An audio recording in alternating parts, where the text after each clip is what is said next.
muraho neza mutekano yego so pole mwihangane baje tatushimose witwa nde ndawushimose ni mu mudugudu wa Murama inahushe Innocent yego uri mutekano mu mudugudu wa Murama ubwo ni mu kagari Kirimba muri mu kagari ka Kirimba ni mu murenge wa Jarama yego bo iyo nkuba bigenze bite ko twumvise ko habaye isanganya ni ukuvuga ngo habanze guhinda umuyaga yego uhinze nyuma y'inota nk'ikirenze itandatu ahise haza gacu imvura igitangira kumera nk'iyiko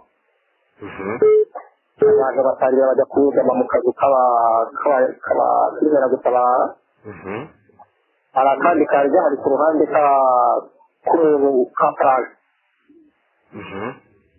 noneho bamwe bugama mu nzu imwe abandi bugama mu yindi birangije nibwo inkuba yakubise gake ntabwo yigeze kubita cyane birengereye abantu bamwe bayitaba Imana abandi bari kwa muganga. none se wowe wari uhari cyangwa uhageze nawe byamaze kuba mageze bimaze kuba uhageze usanze bimeze bite ishusho wenda wowe ukihagera ubonye iki n'iki wabonye ngeze mara kuhagera mageze abantu baryamye hasi 9 bashize mu mwuka ariko abandi twakomezaga guhura mu mayira ariko bazamara babajyana ku kigo nderabuzima ugereranije nk'abantu bangahe bahungabanye bagize icyo kibazo wenda abo wenda bari aho ngaho bamaze kwitaba Imana abo bandi bahungabanye urebye nk'abangahe abantu bahungabanye birengeye n'abantu 5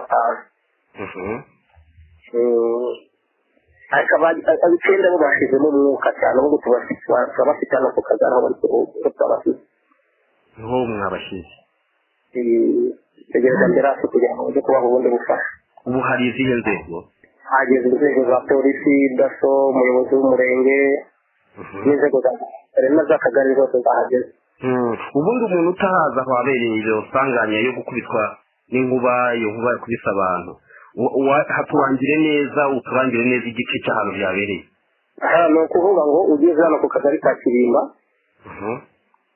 ukagera ku isantere ya Murama uhita umanuka aha ku mwaro w'icyambu cyo muri uwo mudugudu nyine wa Murama ahantu duhanira n'u Burundi muhana imbibi n'u Burundi ni ukuvuga ngo ni ku cyambu neza aho ngaho niho mwari bari ku mazi neza none bari bavuye hakurya bari hehe ubundi icyo gihe hari abantu bari baje gutega kureba abantu bari bavuye hakurya baje kureba ibyo bazanye hari n'abandi bari bavuye mu ntunga bavuye mu guhinga no gusarura nibwo bwa mbere bibaye ibintu cyangwa byigeze bibaho n'ikindi gihe ubu njye mfite imyaka 40 hafi n'itatu ariko nibwo bwa mbere mbibonye nibwo wavukiye aho ngaho navukiye hano kuri ubu butaka hari inkuba yakubise nabo muri Jarama cyangwa harimo nabo mu kindi gice cyo hirya abantu bose nabo mu murenge wa Jarama usanzwe ubaza bose inkuba yakubise ariko utugari turatandukanye harimo akagari ka Jarama harimo akagari ka Kigoma n'akagari ka Kirimba nuko ngo nuko tugaruka ari 3 abagiye bitaba Imana bose nabo muri itwo tugari habarimo se abana bato n'abakuru gusa bimeze bita harimo umwana w'imyaka 12 n'umwana w'imyaka 5 ari muri abo ngabo bitavye Imana ubwo abo bana nabo bari bavuye epfo yo mu nkuka abo bana bari baraho ngo baje kureba imiryango yabo babazanira ibyo kuzamura byo kurya bavanye mu nkuka ubundi mu buzima busanzwe iyo abantu bavuye mu nkuka iyo bavuyeyo baca mu mazi mu bwato baca hehe hari amato ni ukuvuga ngo bava mu nkuka bakamanuka akagera kose bagira ngo bagahita banyura mu mwaro nyine baza guhamya aho ngaho i Gasozi aho bazamutse kuko inkeragutabara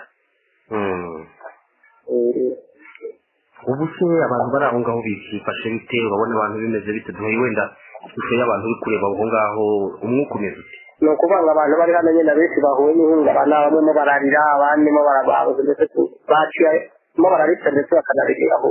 Mwihangane cyane rero. Yego kandi murakoze cyane. Jewe mpageze saa 10:50 bikimara kuba cyangwa byambaye? byamaze kuba bahita bambudisha kuri telefone mpita magera. Abahuye n'ikibazo cy'ihungabana bamwe babajyanye kwa muganga 6. Noneho abandi bitavye Imana ni abantu 9. Bo baraho ngaho.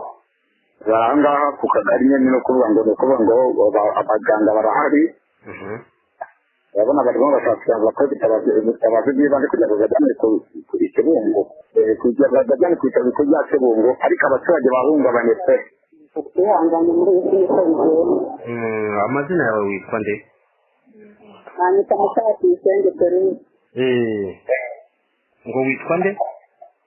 Mukati Isenge Peru.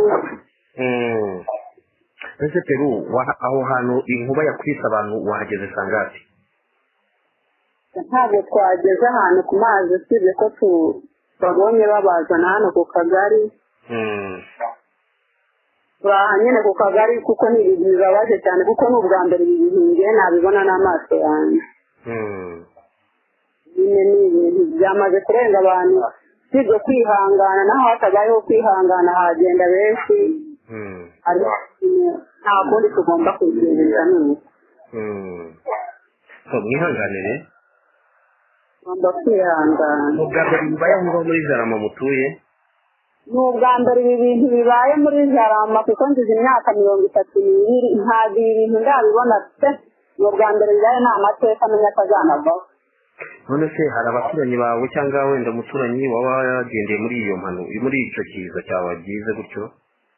Abaturanyi bacu barenze nka 5, hari ujyanye n'umwana we, ari umugabo ajyanye n'umwana we. Ubwo ni ibintu bibabaje, umudamu agiye atwite. Ubwo nuko nyine ntakindi twakongera. Mu bo wari usanzwe uzi mu bitavye Imana aho ngaho harimo nk'abangahe? Uwo nari nsanzwe nzi harimo Eric, harimo na Elizo, harimo na Nkundimana Isa na Isi. Abo bose nyine ni abantu bacu b'impande zacu bitwegereye, nubwo harimo n'umumotari. Ubwo nyine ni uko nyine. Mutuye mu mudugudu witwa ngo iki? Umudugudu dutuyemo ni uwa Murama. Uri mudugudu wa Murama mu kahe kagari? Ni aka Kibimba. Urabona akagari ka Kibimba gahana imbibi n'akagari ka Kigoma. Ku isaha ya saa 11 z'umugoroba nibwo inkuba yakubise abantu 15 mu mibare iri kuvugwa.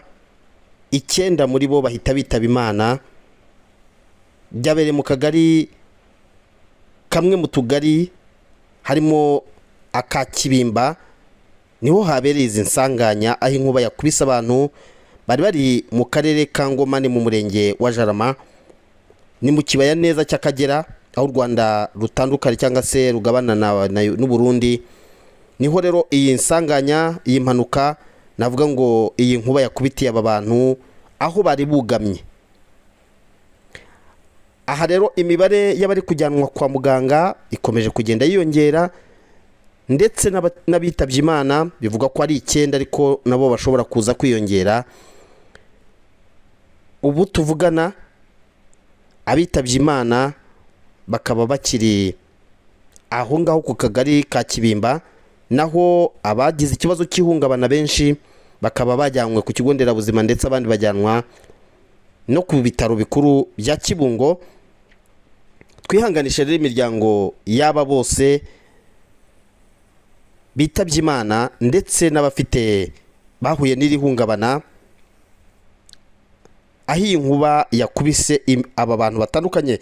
Abana harimo abana bakiri bato bari mu rubyiruko, ndetse twanamenye ko harimo umugabo n'umwana we nabo mu bakubiswe n'inkuba bitabye Imana. Harimo n'umumama wari utwite nawe witabye Imana atwite, n'abandi batandukanye. nabo mu tugari tugera nko kuri 3 two mu murenge wa Jarama.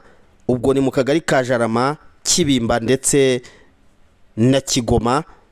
N'utwo tugari two muri uwo murenge wa Jarama, abenshi bakaba baturukaga muri icyo kibaya aho bakunda kujya guhinga. Bambukaga rero baza hakuno ku Nkuka ahari amazu bakunda kugamamo. Ni naho rero inkuba yabakubitiye, bamwe bahita bitaba Imana, abandi barakomereka bagira n'ihungabana. Ariko ikigaragara nuko ngo iyi nkuba n'ubwa mbere yari kubitiye abantu aho ngaho, nabwize insanganya zibaye bwa mbere, kandi n'imibare nanone y'abantu bitabye Imana murumva yuko yahise izamuka, bashobora no kuza kwiyongera.